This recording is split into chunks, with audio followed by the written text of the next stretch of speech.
Assalamu alaikum students. How are you all? I hope you are doing well. So today we are going to start our new unit number 6, settlements and their industries. So today we will learn about settlements. What are settlements?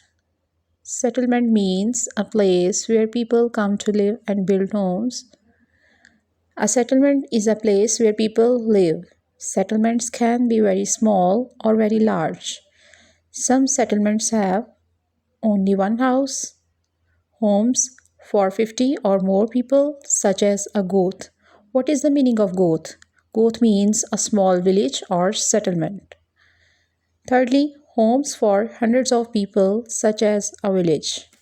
Homes for thousands of people, such as housing areas in big cities. Homes for millions of people, such as large cities in Pakistan. So, settlements vary in size depending on how many people live there. Now, we are moving towards the types of settlements. Settlements can be different in many ways. They may be temporary or permanent, nucleated or scattered, dispersed, rural or urban. Today, we will mainly discuss the temporary and permanent settlements. First of all, we will talk about temporary settlements. A temporary settlement is a place where people live for a short time and then move somewhere else. For example, shifting cultivation live in temporary settlements. They clear up small part of the forest and grow crops there. After a few years, the soil becomes less fertile, so they move to another place. Because they have to move to another place. They build their homes using materials from the forest, such as wood, leaves, grass, branches. Another example is nomadic people, such as the Balochis in Balochistan and the Maasai in East Africa. These people move from one place to another, or they move from one place to find fresh grass for their animals. The Balochis live in tents made from animal hair. The Maasai build simple houses and cover them with skin, cloths, or leaves. So, when they move to a new place, they have to pack their shelters and carry them with animals. The Maasai also build fences around their homes to protect their animals from wild animals.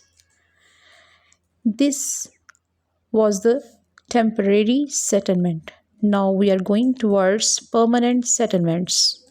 What is a permanent settlement? A permanent settlement is a place where people live for a long time. We are reading towards page number 89. Examples of permanent settlements include villages, towns, cities. In villages, buildings can be divided into three groups. Number one, houses where people live. Secondly, workshops are houses where people make goods to sell.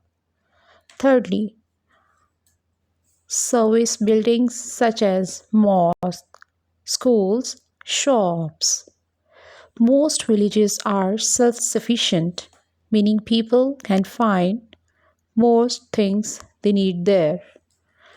A goth like those in Tata district of Sindh is smaller than a village.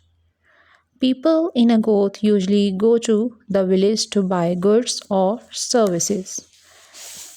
As you know, I have already told you the meaning of the goth. Goth means a small village or settlement in any area. In the past, many villages in Pakistan didn't have electricity, but when electricity came, life became easier. People could work after dark using electric lights, pump water from wells using electric pumps. These things helped improve their lives. Now we are moving towards page number 90. Our third topic is settlement on plantations. Some settlements are built on plantations. A plantation is a large farm where crops like tea, coffee, or rubber are grown. For example, on tea plantation in Sri Lanka, the owner builds houses for workers so they can live close to the fields. These houses are usually close together. This type of settlement is called a nucleated settlement.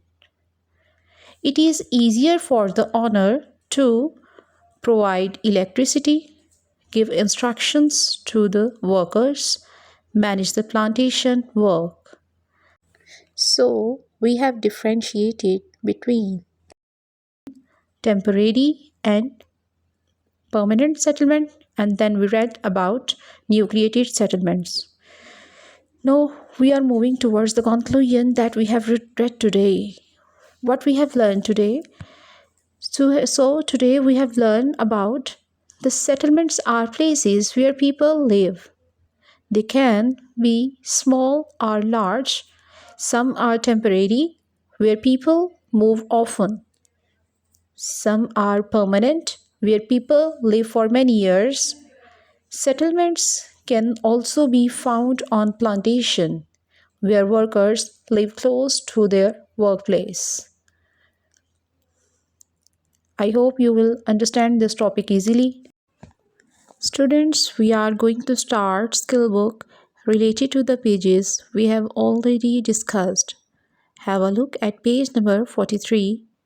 We will discuss both pages, then you will have to complete them by yourself.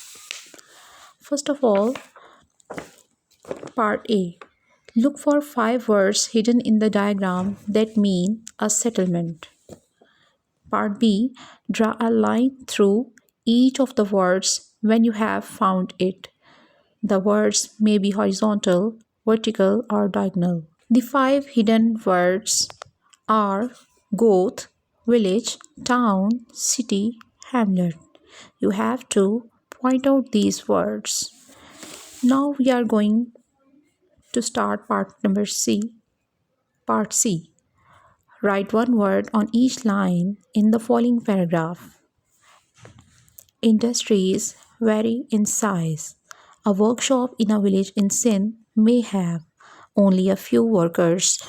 Workshop in some villages may have only hand tools because the villages lack electricity.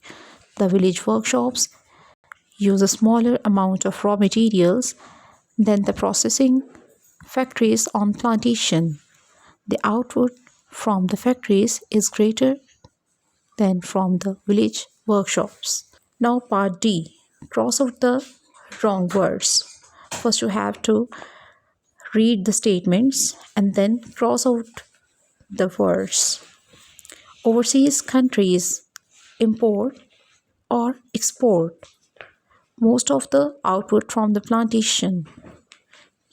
Just like you have to cross the word import from this sentence.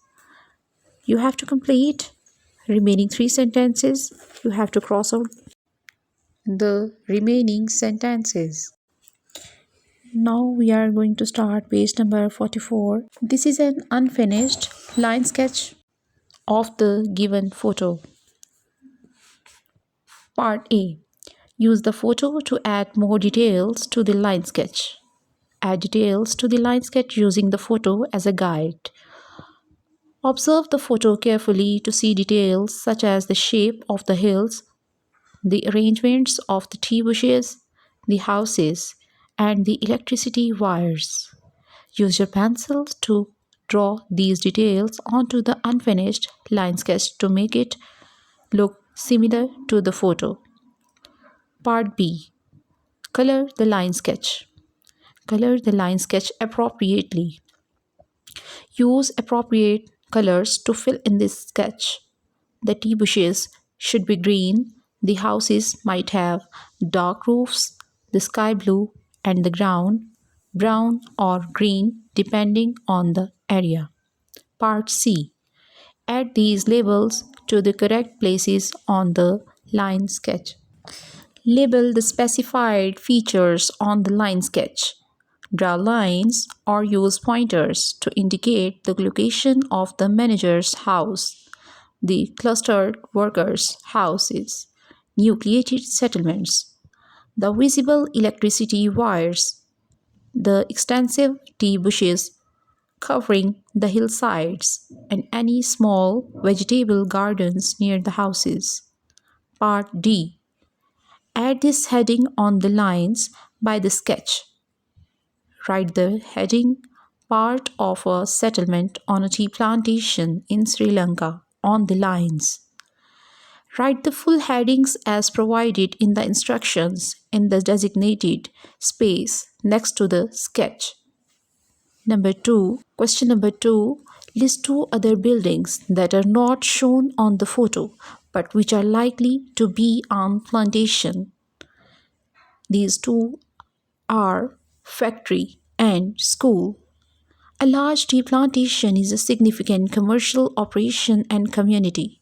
It would likely have a tea processing factory, or factory as it is often called in this context, to process the tea leaves, and a school for the children of the workers. Other possibilities include a medical clinic or a community hall. Now, our last question number 3. Describe the differences between a goat and a plantation settlement. We have to differentiate it between these two settlements. What are goats? As we have already discussed during our reading lesson, goats are typically small, informal settlements, while plantation settlements are larger, planned communities associated with agriculture enterprises. A goat, likely a regional term for a small, informal dwelling or settlement, is a simple, often temporary or unplanned dwelling, possibly in a rural or remote area. In contrast, a plantation settlement is a more permanent, organized community provided by the plantation management, featuring amenities like the manager's house, worker housing, nucleated settlement, and basic infrastructure. So, first of all, we have read about whole discussion about the settlements, their types, and then we have solved the 2 pages of skill book. Inshallah, in our next lecture, we will start our next type of settlement. I hope you will understand. Thank you so very much.